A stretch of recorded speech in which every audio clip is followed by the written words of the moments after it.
అన్ని రకాల నొప్పుల నుండి తక్షణ ఉపశమనం కలిగిస్తాయి my doctor pain relief products. ఎటువంటి సైడ్ ఎఫెక్ట్స్ లేకుండా.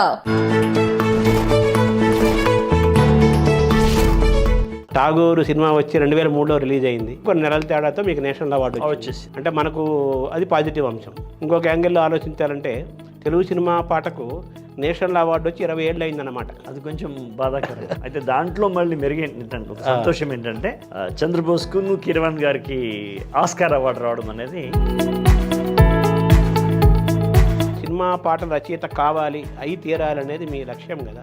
ఈ ప్రయాణాన్ని మీరు ఒకసారి సమీక్షించుకుంటే మీకు ఏమనిపిస్తుంది? 6వ తరగతిలో నారాయణ రెడ్డి గారి పాటలు వింటున్నప్పుడే ఎప్పటికైనా సినిమాలకి పాటలు రాయాలనేది ఒక సంకల్పం. నేను దాన్ని వేటాడానా, అది నన్ను వెంటాడిందా తెలియదు కానీ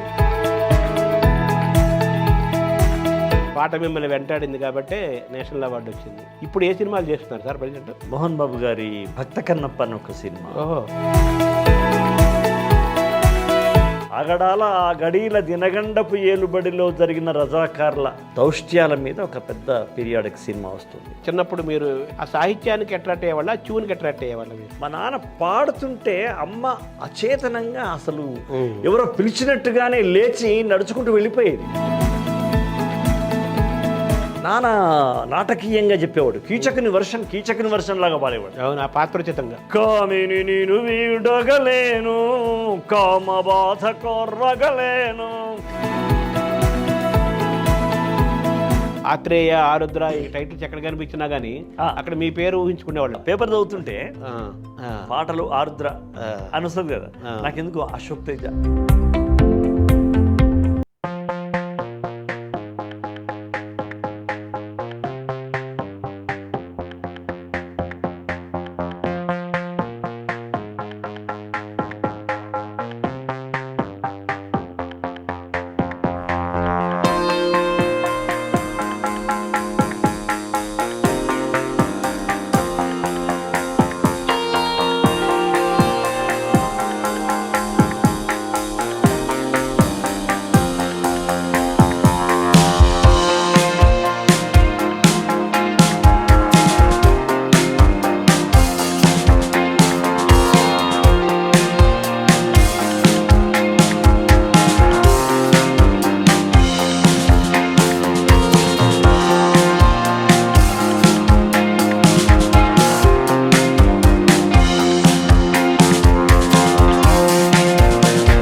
ఈ పాటలో క్రెడిట్ సగం చిరంజీవికి ఇవ్వాలి. సగమేది సార్, మొత్తం ఆయనకి ఇవ్వాలి. ఆయన భుజాల మీద మోసాడు. త్రిపురారి ఇప్పుడు అది గ్లోబల్ రికార్డు సృష్టించింది. దానికి ఆస్కార్ వచ్చింది, తెలుగు సినిమా పాటకు ఆస్కార్ వచ్చింది. 2 పాటలు నా పాటలు అద్భుతంగా పోయినాయి. ఇప్పుడు ఒకటి పాప పాడేది. అవును. కొమ్మ ఉయ్యాల కోన జంపాల అమ్మ ఒళ్ళో నేను రోజు ఊగాల. అడవి, అమ్మ, ప్రకృతి, ఆ 3 సన్నివేశం ఇవన్నీ కలుపుకొని పుట్టిన పాట. కుమురం భీముడో కుమురం భీముడో పుడమి తల్లికి జనమా అరణమిస్తివీరు. విజేంద్ర ప్రసాద్ గారు కూడా అన్నారు ఆ మాట.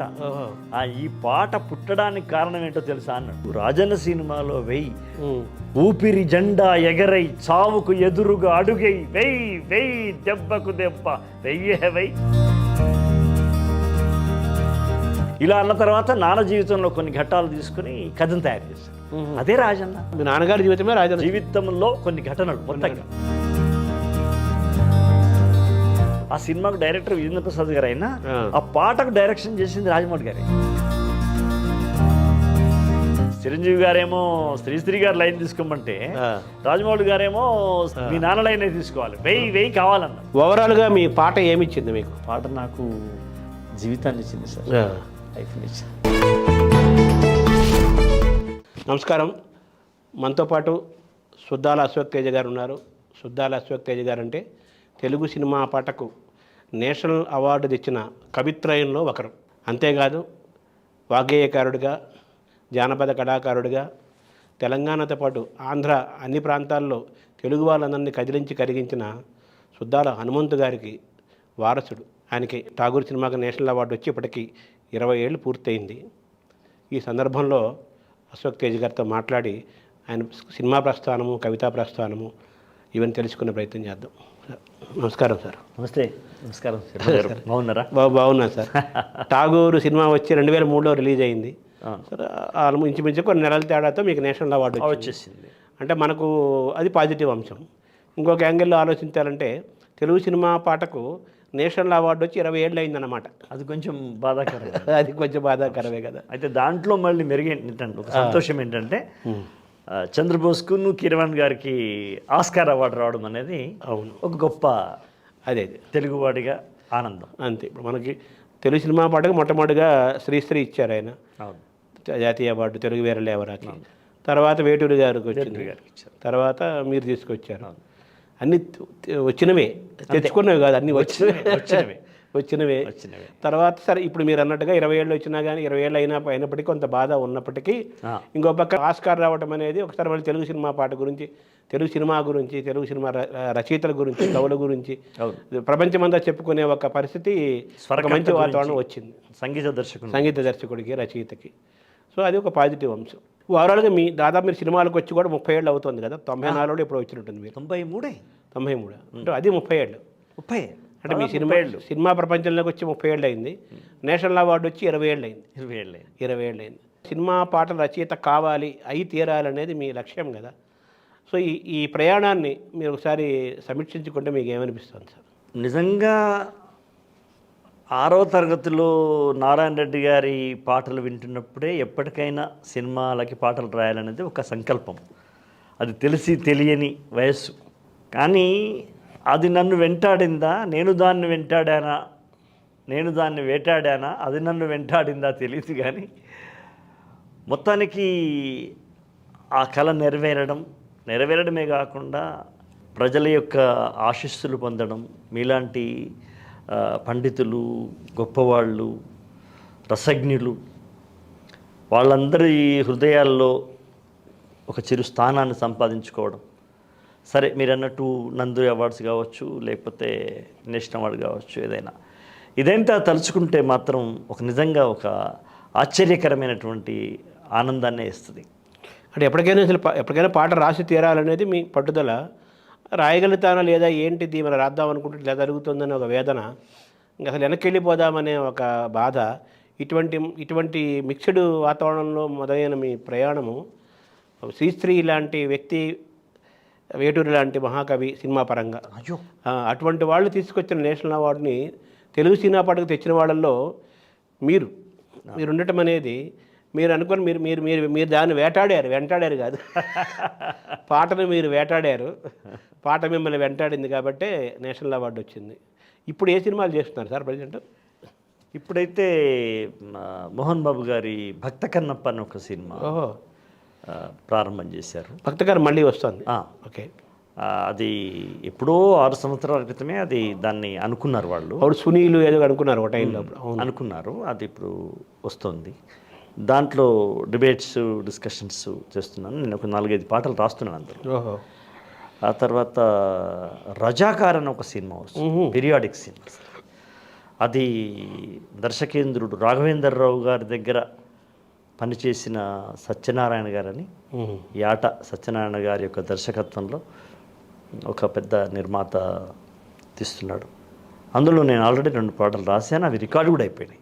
అదొక అంటే త్రిబుల్-ఆర్ తర్వాత ఒక తృప్తికరమైనటువంటి జాబ్ చేసిన సినిమాగా నేను అది ఆనందం పొందాను ఆ పాట రాస్తున్నప్పుడు. ఒక పీరియాడిక్ పీరియడ్లో రజాకాలదా రజాకార్ అంటే అది మేము పుట్టినప్పుడు నానకాలంలో జరిగిన నేపథ్యం పక్కాది నైజాం రాజు దగ్గర ఉన్నటువంటి కిరాయి సైన్యానికి రజాకార్లు కదా వాళ్ళు. అవును. అయితే వాళ్ళు చేసిన ఆకృత్యాల మీద ఆగడాల మీద ఆ గడీల దినగండపు ఏలుబడిలో అని ఇప్పుడు పాట రాశాను నేను. కాబట్టి గడియలు అంటే కోటలు, రాతికోటని గడి అంటారు. అవును. ఆగడాల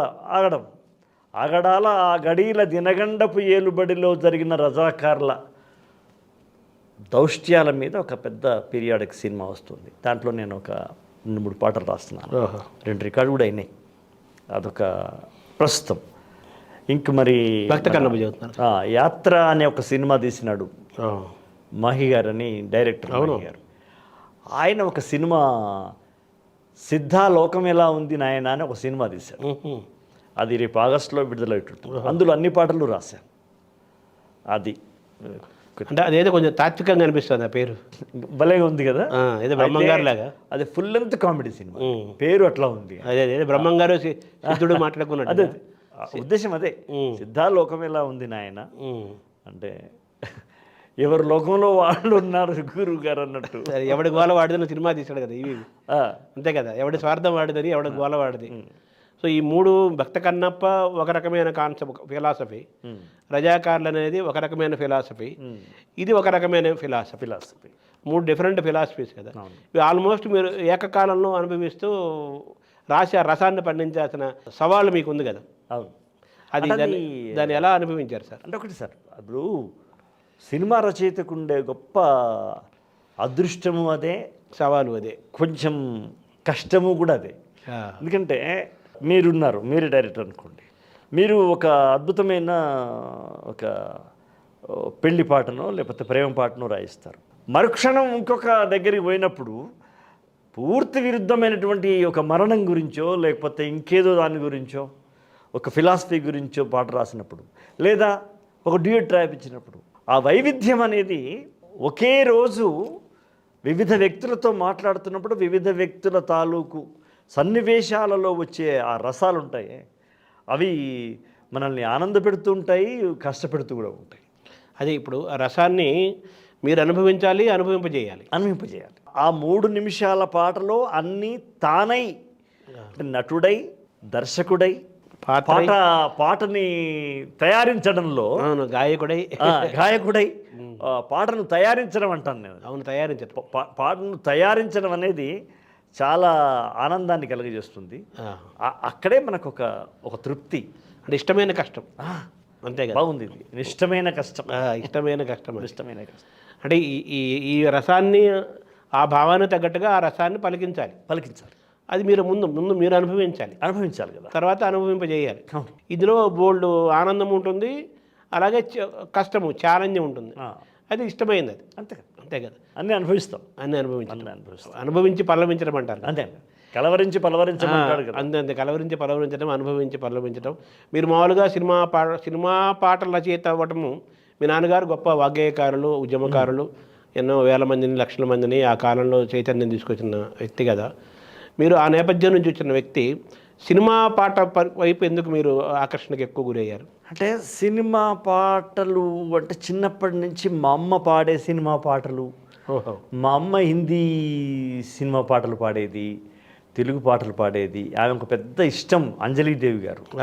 ఆమె సినిమాలు ఆ కాలంలో, అంటే మేము పుడుతున్న కాలంలో, పుట్టక ముందు అప్పుడు వచ్చిన సువర్ణ సుందరి లాంటివి, అద్భుతమైన ఆదినారాయణరావు గారు మ్యూజిక్ కదా, ఆదినారాయణరావు గారు, అవన్నీ మా అమ్మ మిషన్ కుడుతూ పాడడము.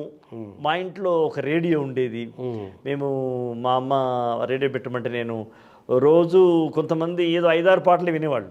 బట్ నేను చాలా తెలివిగా ఉదయం ఏ కార్యక్రమంలో పాటలు వస్తాయి, మధ్యాహ్నం ఎప్పుడు వస్తాయి, సాయంత్రం ఎప్పుడు, శ్రీలంకలో ఎప్పుడు వస్తాయి, ఇవన్నీ తీసేసి నేను ఒక 60-70 పాటలు వినిపించేవాడిని మా అమ్మకి. అమ్మ ఇట్లా మనం స్టేషన్ మారిస్తే వస్తాయి. ఆవిడ వినిపించినప్పుడు మీరు వినటం జరిగింది. అలా నాకు పాట బాగా పోతే, ఇంట్లో నాన్న పాట రాయడము, అమ్మకి వినిపించడము, వేరే నాయకులు వచ్చినప్పుడు వాళ్ళని వినిపించడం, ఇల్లంతా ఒక పాట కచేరీలాగా ఉండేది. పాటల కర్మాగారం ఇల్లు, ఇల్లే ఒక పాట. పాట అయిపోయింది. కాబట్టి ఆ పాటల పందిరిలో పెరిగిన వాడిని కాబట్టి ఆటోమేటిక్గా నాకు పాటల మీద ఇష్టమైంది. అప్పుడు మనకున్న ఏకైక వినోద సాధనం ఏదైనా ఉంటే సినిమానే. అవును, సినిమానే కదా. కాబట్టి అది పెద్ద క్రేజీ. అప్పుడప్పుడే తెలివస్తున్నప్పుడు ఒక కృష్ణశాస్త్రి గారి పాట, ఒక నారాయణ రెడ్డి గారి పాట, ఒక ఆరుద్ర గారు, ఇవన్నీ పాటలు వింటుంటే సినిమా పాటలు కూడా ఇన్ని రకాల, వీటికి ఇన్ని ముఖాల అని అనుకుని ఆశ్చర్యపోయి మా అమ్మతో డిస్కషన్ చేయడం. పోతే మా ఇంట్లో పాట మీద ఒక డిబేట్ నడిచేది, చర్చ జరిగేది. అలా నేను ఒక సినిమాలో ఓ బాటసారి నన్ను మరవకోయి మజిలీ ఎటైనా మను మాసు గాన అంటే నేను మను మాసు గానా అని చెప్పేవాడిని. మా అమ్మ నవ్వి, అరే అది కాదురా మను మాసు గాన. అమ్మ ఈ మను మాసు గాన అంటే ఏంటమ్మా అంటే, మరి అది మను మాసు గాన, మను వేరే మాసు వేరే కాదురా, మనుమా సుఖాన డివైడ్ చేయటం అని అమ్మ ఇంత బాగా చెప్పడం. మజిలీయటైన మనుమా సుఖాన, ఇది అమ్మ చెప్తుండడం. ఓహో ఇంత ఉందా అని అక్కడి నుంచి నాకు అది హుక్ అయింది, దిక్కయింది. అంటే ఎలా పాట ఎలా వినాలి, ఎలా భావము అర్థము తగ్గట్టుగా ఎలా డివైడ్ చేసుకోవాలి, ఎలా దాన్ని అనుభూతించాలి. అంటే ముందు సాహిత్యాన్ని అనుభవించడం, తర్వాత సంగీతం. అట్లాగే ఇంట్లో ఏదైనా మా నాన్న హైదరాబాద్కి వస్తే ఒక మంచి కొత్త పుస్తకం తీసుకొచ్చేవాడు. అంటే అది కథా సాహిత్యం కావచ్చు, కవిత్వము కావచ్చు. అది కర్పూర వసంతరాయలు బుక్కు, ఇప్పుడు రంగభూమి లాంటి ప్రేమ్చంద్ రాసిన రంగభూమి నవల, ఇలాంటివన్నీ నాన్న తీసుకొచ్చే లైబ్రరీలో పెట్టేవాడు, తన లైబ్రరీలో పెట్టేవాడు.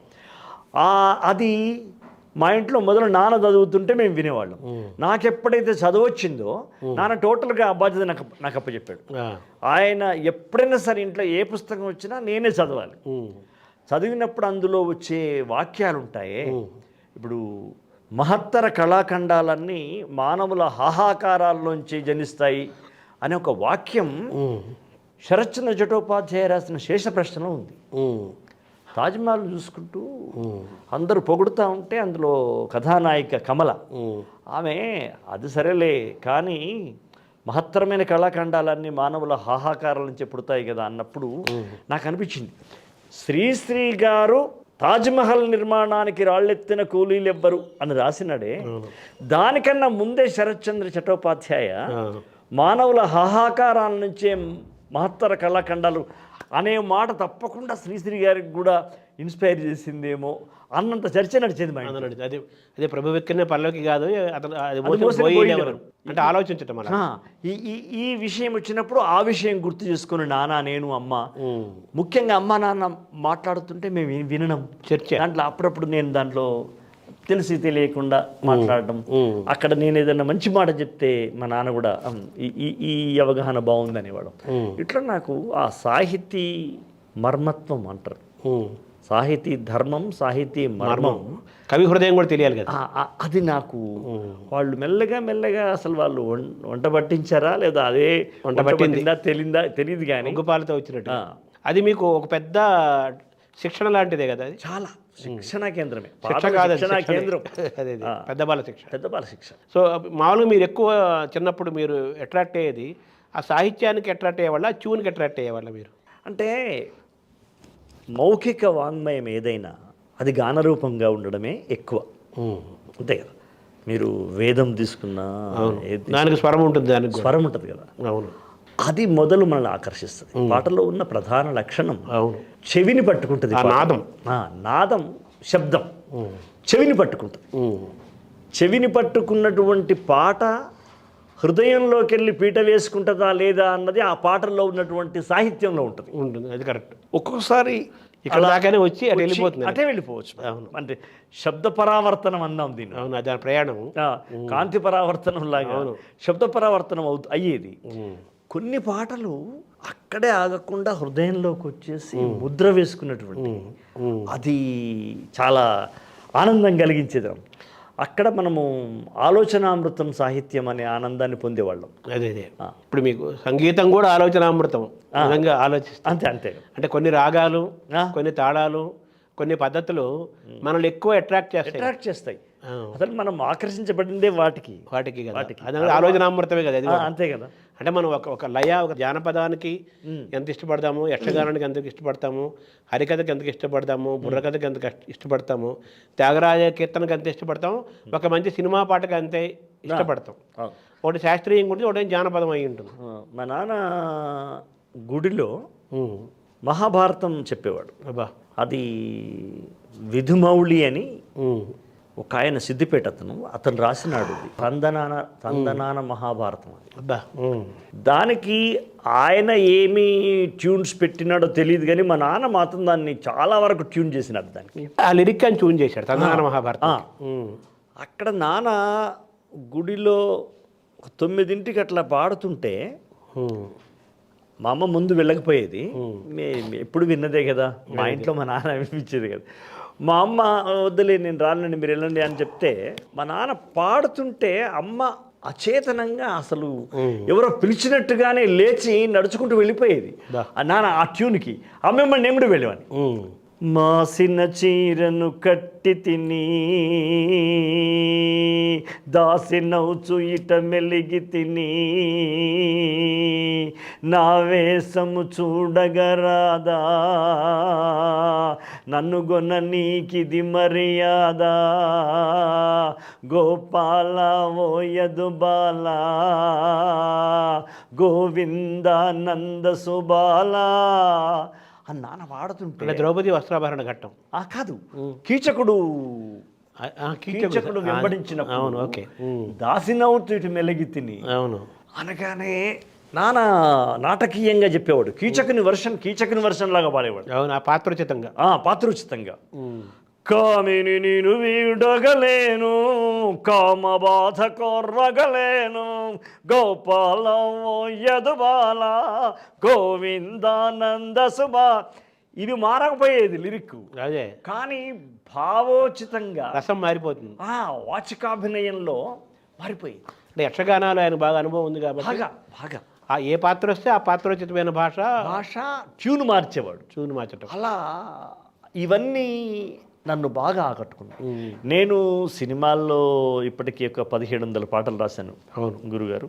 ఎక్కువ పాటలు నేను ఏదో రకంగా రాసుకుపోయి వినిపించడం.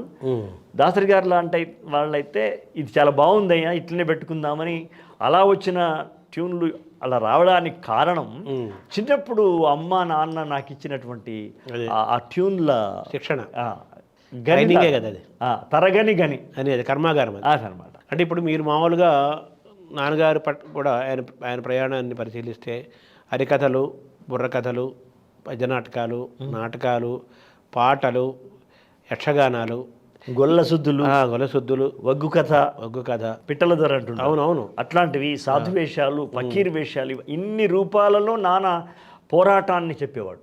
అక్కడ ప్రజల్ని ఆ రూపాలన్నీ ఎంచుకున్నారు, ఎంచుకున్నాడు. ఆయనే స్టార్ట్ చేశాడు సార్. అదే ఎంచుకోవడం కాదు, అసలు అంతకు పూర్వము రాజకీయ రంగం లోపల ప్రజల్ని పోరాటం తీసుకుపోయే దాంట్లో ఇట్లా ప్రజల్లో ఉన్నటువంటి జానపద కళారూపాలనే వాడుకోవచ్చు అనే విషయాన్ని మొదలు కనిపెట్టి రాసి పాడి ఆడి ప్రయోజనం సాధించిన వాళ్ళలో మొట్టమొదటి వాడు నాన్న.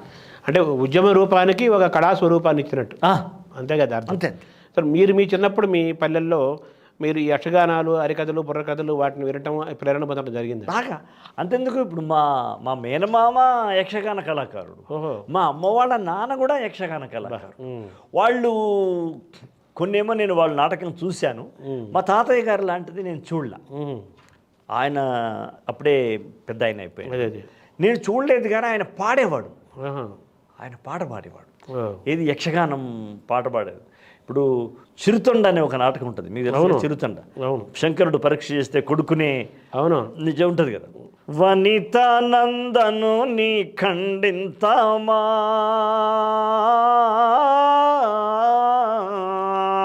వేరు వేరుగా పక్వముగా వింతామా, ఇలాంటి పాటలు మనము చిందు కళాకారులు, అవును, దాసరి అని వాళ్ళని వచ్చేవాళ్ళు. వాళ్ళు మా తాతయ్య, మా మేనమామ పాడుతుంటే నాకు చాలా చాలా అట్రాక్ట్ అయిపోయేవాడిని. అప్పుడు మాకున్న వినోద కాలక్షేపం అంతే కదా పల్లెటూళ్ళల్లో. అంతే. ఒక హరికథగాయ గారు వస్తే అబ్బో ఆయన బతిమాలి, అయ్యా మీరు ఇంకొక రోజు ఉండండి, ఇంకో రోజు ఉండండి అని. అలా హరికథలు, బుర్రకథలు, యక్షగానాలు, భజనలు ఇవన్నీ కదా, అవే కదా వినోద భజనలు మేము పాల్గొనేవాళ్ళం. అయితే నాన్నగారు ఏం చేశారంటే ఈ జానపద కళారూపాలని ఒక ఉద్యమానికి కళారూపాలుగా మలిచారు. కాబట్టి అంత చైతన్యం తీసుకురాగలిగారు బాగా బాగా. సో బేసిక్గా నాన్నగారు కమ్యూనిస్ట్ కదా. అవును. సో మీలో కమ్యూనిస్ట్ ఉన్నాడా? మీలో ఎవరున్నారు? అంటే నానంత నిబద్ధత కలిగిన కమ్యూనిస్ట్ ఉన్నాడని నేను, అంటే అప్పుడు ఆ నేపథ్యం అటువంటిది కదా. అంతేగాని అంత నిబద్ధత కలిగిన కమ్యూనిస్ట్ ఉన్నాడని చెప్తే హిపోక్రసీ అవుతుంది. అదే నేను అంత నిబద్ధత లేదు. ఆయన చనిపోయేదాకా అచ్చమైన ప్రజాకవి. ఆయన ఎప్పుడు దేవుణ్ణి వ్యతిరేకించలేదు కదా.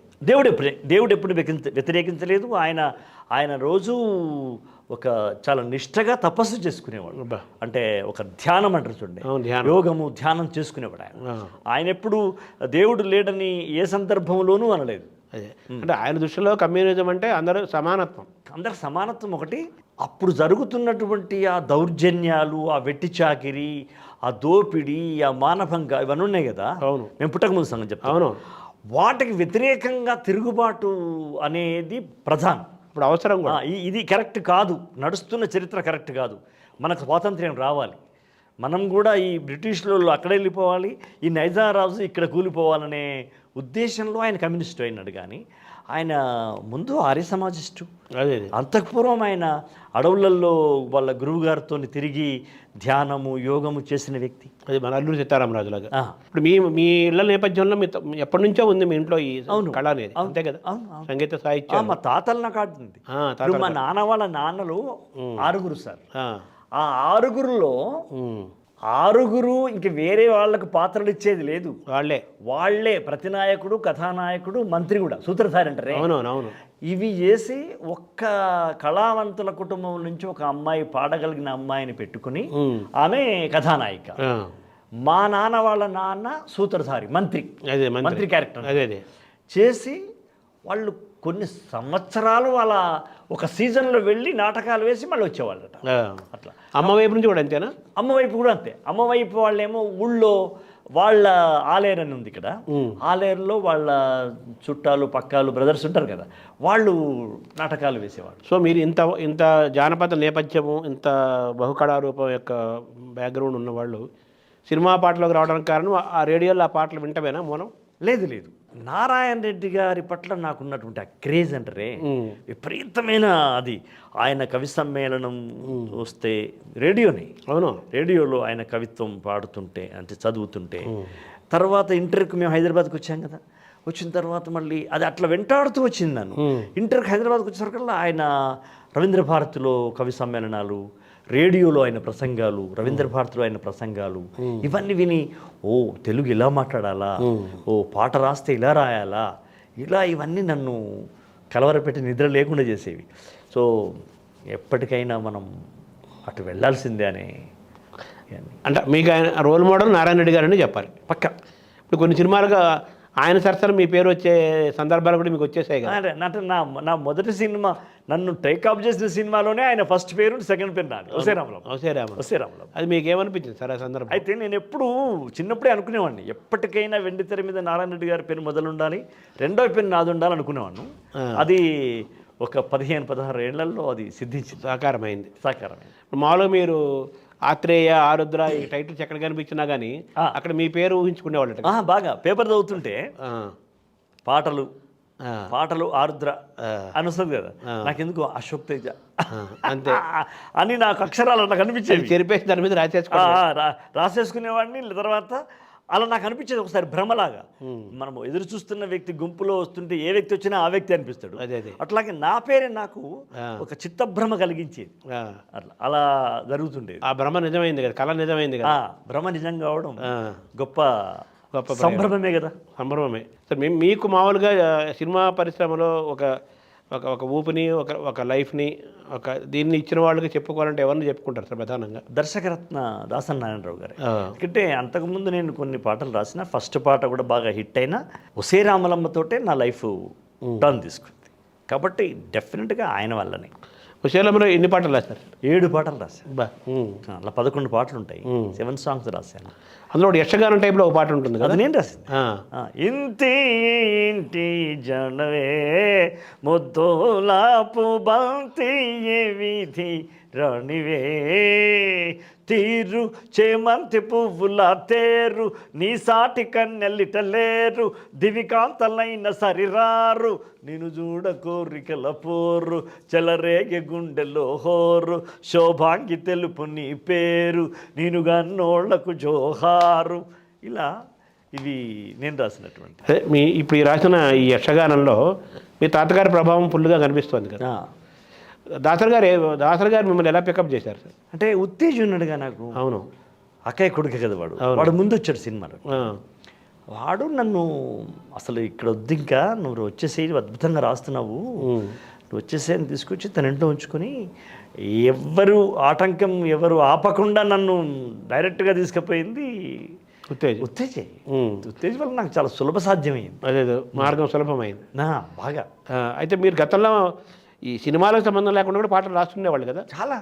నేను ఒక 2000 పాటలు రాసిన తర్వాత సినిమాలకు వచ్చా. అదే నేలమ్మ నేలమ్మ నేలమ్మ నీకు వేల వేల వందనాలమ్మ సాలేటి వానకెత్తుళ్ళింత ఇంకా సాలు సాలుకు నువ్వు బాలెంత, ఇలాంటివన్నీ విపరీతంగా రాసిన తర్వాత పూర్తి చందో బందోబస్తుతో ఇక్కడికి వచ్చారు. ఆల్రెడీ మీరు మాలో పాట మీ జీవితంలో భాగమైంది, వినటము పాడటము రాయటము భాగమైంది కాబట్టి మీకు స్పందన కలిగినప్పుడల్లా కవితలు పాటలు కథలు రాసుకుంటూ ఉండేవాళ్ళు. ఆల్రెడీ కొంత సంపద మీ దగ్గర ఉంది. అయితే నువ్వు సినిమాకి రావాలి, నారాయణ రెడ్డి గారి ప్రేరణ, సినిమాకి రాయాలని ఒక ఆలోచన ఉంది కాబట్టి ఉత్తేజ్ ద్వారా దాసరి గారు పరిచయం. అంటే ఉత్తేజ్ మా ఊరికి వచ్చిన వాడు అమ్మమ్మ తాత అంటే మా నాన్నమ్మ కదా, అంతే మీ ఇల్లుకే ఇంటికి వచ్చేవాళ్ళు. అప్పటికే నేను పాటలు రాస్తుండేవాడిని, ఏకపాత్రలు రాసేవాడిని, నాటకాలు రాసేవాడిని, డైరెక్షన్ చేసేవాడిని. నా పాత్రలు ఏకపాత్రలు కూడా వాళ్ళు చేశారు. ఉత్తేజ్ మా తమ్ముడు కలిసి రుదర్ఫర్డ్ సీతారామరాజు నేను రాస్తే వాళ్ళు ప్రదర్శించారు. నా ప్రభావం వాడికి ఉంటుంది కదా, పెద్దవాడు కాబట్టి నా ఆ పాటలో ఉండే ఒక స్ట్రోక్ ఉంటుంది కదా, ఒక ముద్ర, అది వాడిని బాగా ఆకర్షించింది. మామయ్య మీరు డెఫినెట్గా మీకు బాగుంటుంది, మీరు పెద్ద ఆయన దృష్టిలో పడితే సరిపోద్ది అని చెప్పి అలా నన్ను పరిచయం చేసింది, దాసరి గారికి పరిచయం చేసింది ఉత్తేజ్. దాసరి గారు మీ ఏ పాట వినిపించారు ఫస్ట్ ఆయన? నేను చెప్పిందే నేలమ్మ నేల వినిపించారు. వందనం ఆకుపచ్చ చందమామ అని రైతు మీద రాసిన పాట వినిపించాను. పాట ఎలా పుట్టిందో అనేటువంటి పాట, టప టప టప చెమట బట్లు తాళాలై పడుతుంటే పాట పనితో పాటే పుట్టింది. ఇలాంటివి ఆయన 15 నిమిషాలు టైం ఇచ్చాడు. ఆయనకు అలా అలా అలా మేము పావుదొక్క 2 గంటల దాకా ఆయన మమ్మల్ని పోనీయాలి, నన్ను పోనీయాల, ఇంకే పాడు అని చెప్పాడు. అలా నాకు ఫస్ట్ దర్శనంతో నాకు అంటే ఆయన గొప్ప భావకుడు ఉన్నట్టే కదా. చాలా భావకుడితో పాటు ఎదుటి వ్యక్తిలో ఉన్న ప్రతిభను గుర్తించే మహాప్రతిభ ఉన్న ఏకైక వ్యక్తి దాసరి గారు. ఆ సినిమా సూపర్ డూపర్ హిట్ కదా. ఆ సినిమా తర్వాత మీకు వరుసగా అవకాశాలు బాగా వచ్చాయి. ఇక ఆ తర్వాత నేను అంతకుముందు ఒక ఏడాది అటు ఇటు గడిపాను. అటు స్కూల్కి వెళ్ళేవాడిని, మళ్ళీ వచ్చేవాడిని. కానీ ఒసే రామలమ్మ వచ్చిన తర్వాత ఇంకా నేను మళ్ళీ ఇటు నాగార్జున గారి నిన్నే పెళ్ళాడితో వచ్చింది, అటు నారాయణమూర్తి గారి సింగన్న దళం, అటువంటి సినిమాలు వచ్చినాయి. ఇలా నాకు అన్ని రకాల జోనర్స్ అంటారా, ఆ జోనర్స్ నుంచి నాకు సినిమాలు వచ్చినాయి. అంటే మీరు మామూలుగా ఈ స్ఫూర్తిదాయకమైన పాటలు, అలాగే ఒక విప్లవమైన నేపథ్యంతో ఉన్న పాటలు, లేదా ఒక చైతన్య స్ఫూర్తివంతమైన పాటలు, లేదా మీకు భావము ఆవేశము ఆర్ద్రత బాధ కలిగినప్పుడు పొంగే కవిత, స్వయంగా బేసిక్గా మీరు కవి కదా. అవును, ఆ కవి పాట రూపంలో వచ్చేస్తుంది. ఇటువంటి నేపథ్యంలో ఈ దాసరి గారి సినిమా వచ్చే రామలం అంటే పూర్తిగా పోరాట నేపథ్యం ఉంది కాబట్టి యక్షగానంలో అవి మీ ఈజీగా మీ పెన్ను పరిగెత్తింది బ్రహ్మాండంగా. రివర్స్లో కృష్ణవంశీ రివర్స్ కమర్షియల్ సినిమా ఒకటి పిల్లాడితో వచ్చింది. అది ఎలా జరిగింది? అది కృష్ణవంశీ గారును నేను ఉత్తేజ్ వీళ్ళంతా ఒకే అపార్ట్మెంట్ ఉండేవాళ్ళం. ఓహో, కృష్ణవంశీ మన ఉత్తేజ్ ఒకే రామ్ గోపాల్ దగ్గర బ్యాచ్ కాదా. ఉత్తేజ్ ఏమో పెళ్ళయింది, మేము వాడి దగ్గర ఉండేవాడిని. మేము ఒక ప్లాట్లో, పక్క ప్లాట్లో కృష్ణవంశీ ఉండేవాడు. ఇక తెలుస్తుంది కదా మామయ్య పాటలు ఇట్లా పాటలు రాస్తాడు. ఆయన చాలా నా పాటలు వినేవాడు. ఆయన సాయంకాలం కూర్చుంటే అప్పటికే ఓషే రామలం ఉంది కదా ఉంది. తర్వాత బాగా పాటలు వినేవాడు. ఒసే రామలం రాకముందు కూడా వినేవాడు. అయితే ఆయన గులాబీలో అవకాశం ఇవ్వలేదు, కానీ నిన్నే పెళ్ళాడతలో ఇచ్చాడు. అది నాకు బాగా. అది ఏ పాట సార్ అది? చిక్ చిక్ తార తార నా మగుడు రంప్యారి పాన్ ఇచ్చి ఫ్యాన్ ఏమంటాడే చెల్లే. ఇది పూర్తిగా మీ స్టైల్కి మీ మనసుకి విరుద్ధమైన పాట అది. విరుద్ధమైంది. అంటే మీకు అసలు యాక్చువల్గా మీకు ఆ పాట పాడటం కూడా పెద్దగా ఇష్టం లేదు నేను అనుకోను. లేదు అదే నేను ఎప్పుడు చెప్పను కూడా. కానీ అక్కడ మాత్రం పేలింది అది. సినిమాలో బాగా. ఇప్పుడు ఈ క్రీమ్ బిస్కెట్ పాట కూడా కొంచెం దగ్గరగా అనిపిస్తుంది ఇది. అంతే కదా ఈ తాళం. వచ్చిండే మెల్ల మెల్లగా వచ్చిండే క్రీమ్ బిస్కెట్ వేసిండే గమ్మున కూర్చొనివ్వడే నిల్చొనియ్యడే. ఇది ఇట్లా. ఈ క్రీమ్ బిస్కెట్ పాట సూపర్ డూపర్ హిట్ అయింది. అప్పుడు సినిమా వచ్చిన కొత్తల్లో కొన్ని లక్షల వ్యూస్ వచ్చాయి. కోట్లలోకి వెళ్ళిపోయింది. ప్రారంభం లక్షల నుంచి కోట్లకి వెళ్ళిపోయింది సార్. ఇందులో మీ మనవరాలు కూడా వాటా ఉందని ఎక్కడ విన్నాను. అవునవును. క్రీమ్ బిస్కెట్ మాట మా మనవరాలది. అదేంటి సార్ ఆ సందర్భం? నేను పాట రాసుకుంటుంటే వాళ్ళు గొడవ చేస్తుంటే వెళ్ళి, బంగారం కాదు గొడవ చేయొద్దమ్మా, పాట రాస్తుంటే తాతయ్య అంటే, మా పెద్ద మనవరాలేమో తాత మనకు బిస్కెట్ ఇస్తాండే అంది. చిన్నపిల్లలు అప్పుడు. చిన్నామే ఒత్తి బిస్కెట్ కాదక క్రీమ్ బిస్కెట్ ఇస్తాండు అంది.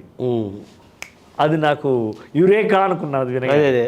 దాన్ని తీసుకొచ్చి అలా మలిచి అంత. అంటే ఆ జనరేషన్ వాళ్ళు కనెక్ట్ అవుతారంట. అక్కడ ఉంది ఆ మాట. అంత చిన్న పిల్లల్లో క్రీమ్ బిస్కెట్ అనే మాట ఉందంటే టోటల్ యూత్ అంతా ఉన్నట్టే కదా. అదే అది సూపర్ డూపర్ హిట్ కదా, పెద్ద హిట్ అది. సో తర్వాత మీకు మీ సినిమా ప్రయాణంలో మోహన్ బాబు పాత్ర కూడా ఎన్నదగింది అంటారు. అది ఎలా జరిగింది? అంటే దాసరి గారి అన్ని మెసేజ్ ఓరియంటెడ్ ఉంటాయి. అవునవును. అప్పుడు మళ్ళీ అదొక సిరీస్. అప్పుడు ఏంది ఉసే రాములమ్మ, ఎన్కౌంటరు, అడవిలో అన్న ఈ సిరీస్ నడుస్తుంది. సమ్మక్క సారక్క, అడవి చుక్క. అది నడుస్తున్న నేపథ్యంలో అడవిలో అన్నతో మోహన్ బాబు గారితో పరిచయం. అప్పుడు మోహన్ బాబు గారు ఏం చేశారంటే, ఓయ్ నువ్వు ఇవే రాసుకుంటూ కూర్చుంటే ఏడాదికి ఒకటే వస్తుంది, కమర్షియల్ కూడా రాయాలి, నువ్వు రాయగలవు, నేను కలెక్టర్ సినిమా తీస్తున్నాను, నువ్వు రా అని తిరుపతికి తీసుకెళ్ళి ఆయన పాటలు రాయించాడు. అట్లా నన్ను కమర్షియల్ సినిమాల్లో ఒక జెండాలాగా నన్ను నిలబెట్టినటువంటి మహానుభావుడు మోహన్ బాబు గారు. కృష్ణవంశీ కూడా నిన్నే పేరు సూపర్ డూపర్ హిట్ కదా, అదే పక్కా కమర్షియల్ మూవీ కదా. అదే అంతే. అట్లాగే శ్రీహరి గారు, చనిపోయిన శ్రీహరి గారు, ఆయన ఒక దశలో నేను ఏదో నిరాశగా ఉంటే, లేదు నావి ఒక 17 సినిమాలు హీరోగా వస్తున్నాను నేను, ప్రతి సినిమాలో నీకు పాటలు ఉంటాయి అంటే 17 సినిమాలు అంటే ఎంత పెద్ద జర్నీ సార్. చాలా పెద్ద జర్నీ కదా. దాదాపు 3-4 ఏళ్ళు అవుతుంది కదా సినిమాకు ఒక పాట ఇచ్చినా. అంతే కదా. అవును. అట్లా నన్ను దాసరి గారు తర్వాత మోహన్ బాబు గారు, శ్రీహరి గారు, కృష్ణవంశీ గారు, వీళ్ళంతా నన్ను. అంటే మీరు ఎందుకు వెళ్ళిపోవాలనుకున్నారు ఒక దశలో? అంటే ఇప్పుడు ఒక్కొక్కసారి మనకు స్లంప్ వస్తుంది కదా, ఎవరు పిలవట్లేదేంటి, ఎవరు ఫోన్ చేయట్లేదేంటి, బహుశా ఎట్లా ఇది అని ఆ చిన్న దిగులు ఉంటుంది సినిమా ఇండస్ట్రీలో ఎవరికైనా. ఆ టైంలో బాధపడతా ఉంటే అది ఎవరు చెప్పారట ఆయనకి, అరే ఈ పాట శ్రీరామలం పాటలు భలే రాసినాడయ్యా అతను. ఎవరు అంటే అతను బాగా రాసిన కానీ కొంచెం అతను ఏది మధ్య ఏదో ఎవరు విలువట్లేదని చెప్పి కొంచెం బాధపడుతున్నాడు సార్, ఇంటికి వెళ్ళిపోతాడేమో అనిపిస్తుంది అంటే. ఎవరున్నారన్నమాట వాళ్ళు ఎక్కడ పక్కన వాళ్ళు ఎవరో అన్నారు. అది విని నన్ను ఫోన్ చేసి పిలిపించాడు శ్రీహరి గారు పిలిపించి నాతో ఒక షూటింగ్కి పిలిపించి కూర్చోబెట్టుకొని, నువ్వు ఈ సినిమాలో రాయి ఇట్లా చెప్పి అట్లా రాయించాడు ఆయన. అంటే ఇన్ని వందల సినిమాలు మీరు 2700 పాటలు సార్, పాటలు రాశారు. 1700 సినిమాలు, 1700 సినిమాలు రాశారు కదా. ఇందులో మీరు గతంలో రాసుకున్న పాటలు సినిమాలుగా వచ్చినాయి ఎన్ని ఉంటాయి సార్? ఇప్పుడు ఇదే కదా ఇంటి, అది గతంలో రాసిన పాటే. పుల్లల మంటివి గదర్రా, అది గతంలో రాసిన పాట. ఒకటే జననం ఒకటే మరణం, అది గతంలో రాసుకున్న పాటే. ఇవన్నీ ఇట్లా అవకాశం వచ్చినప్పుడు అవి వేస్తే పర్ఫెక్ట్గా సిచ్యువేషన్ సూట్ అయింది. మీద ఆల్రెడీ లోపల ఉండేవి ఇలా ఇస్తుండేవాళ్ళు, పంచేవాళ్ళు వాళ్ళకి చిన్న మార్పులు చేసేవాళ్ళు, అంటే కథకు అనుకూలంగా. ఇప్పుడు మీరు స్వయంగా పాడగలుగుతారు, దానికి సినిమాకు సంగీత దర్శకుడు ఉంటాడు కదా. మీ ఇద్దరి మధ్య ఎలా ఉండేది కాపురం? బ్రహ్మాండంగా ఉండేది. అంటే మీ ట్యూన్ యాజిటీకి తీసుకునేవాళ్ళ? అది డైరెక్టర్ మీద ఆధారపడి ఉండేది. ఒక్కోసారి ఇప్పుడు మీరు పాడారు నేలమ్మ, అదే ట్యూను నారాయణమూర్తి గారు మొన్న ఒక సినిమాలో పెట్టాడు కదా. అట్లాగే నేను ఒకసారి దాసరి గారి దగ్గర ఒక తమాషా జరిగింది. నాయుడు గారు అనే సినిమా తీసి అవునవును. దాంట్లో నా ఆకుపచ్చ చందమామ ఆల్రెడీ రికార్డ్ అయిపోయింది పాట. అయిన తర్వాత కోడలును అత్తామామ ఆహ్వానించే పాట ఒకటి కావాలి సన్నివేశ ప్రకారం. నేను అక్కడే ఉన్న ఆఫీస్లో, నాకు చెప్పట్లా, గురుగారు నాకు చెప్పట్లా, ఒక పెద్ద రచయితకి చెప్పి ఇది రాయమంటున్నాడు. ఆయన రోజు ఒక పల్లవి రాసి తీసుకొస్తున్నాడు. ఈయనకు నచ్చట్లా. మేము ఊరికే ఉంటాం కదా పక్కన. జరుగుతూ ఉంది. ఒక 10 days దాకా అయింది. నేను అక్కడే ఉన్నా. నేను వెళ్ళిపో అంటే ఉండు, నువ్వు ఎందుకు పోతావు అని అంటున్నాడు. ఇక ఆయన అంటే మనం ఏమంటాము పెద్ద. నాకు ఒకసారి ఈ దర్శకుడు చెప్పకపోతే ఏంటి, నేనే రాస్తాను అని నాకు నేనే అనుకుని మీకేమో రాసేసి ఉంచారు, ఎందుకైనా మంచిదని. ఎందుకంటే రాసుకున్నాను నేను. ఆయన చెప్తుంటే విన్నా సన్నివేశం. ఏం లేదు అబ్బా,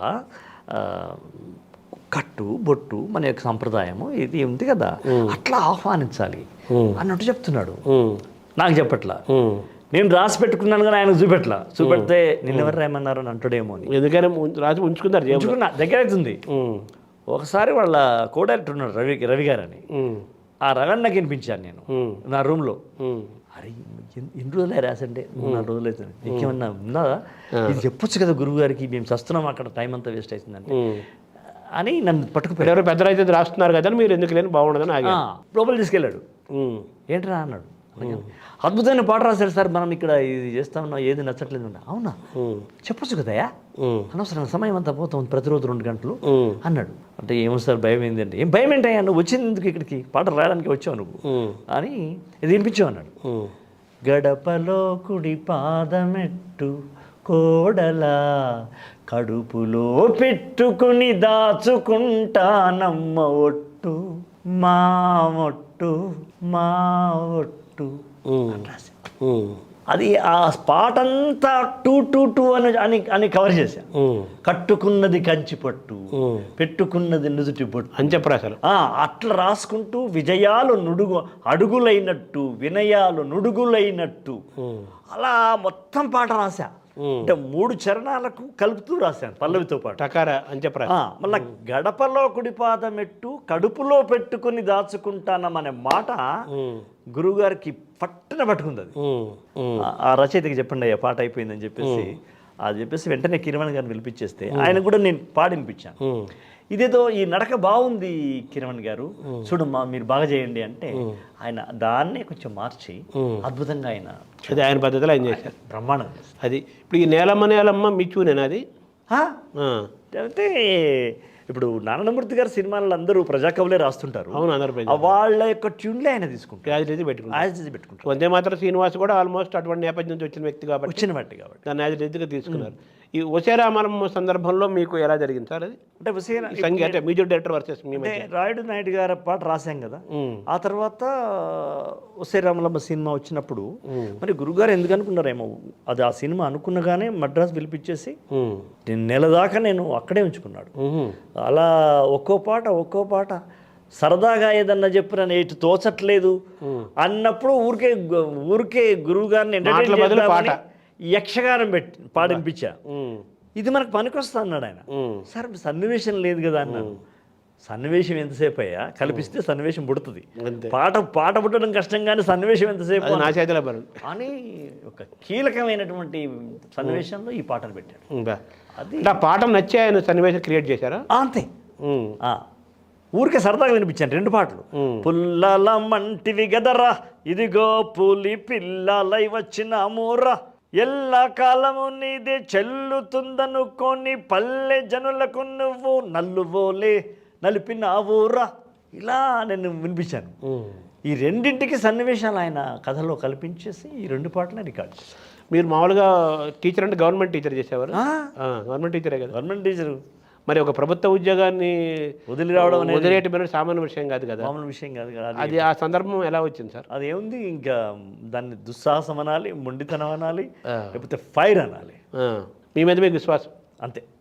అది ఎందుకు అండి, నేను చిన్నప్పటి నుంచి నా మీద నాకు విశ్వాసం అనేది కొంచెం రవంత ఎక్కువనే. అదే ఏదైనా ఉపన్యాస పోటీ అవుతుంటే వీళ్ళు ఎంతమంది మాట్లాడుతుంది, నేను పోయి మన పద్ధతిలో మనం మాట్లాడతాము, డెఫినెట్గా ప్రైజ్ మనకే వస్తుంది అనుకునేవాడిని.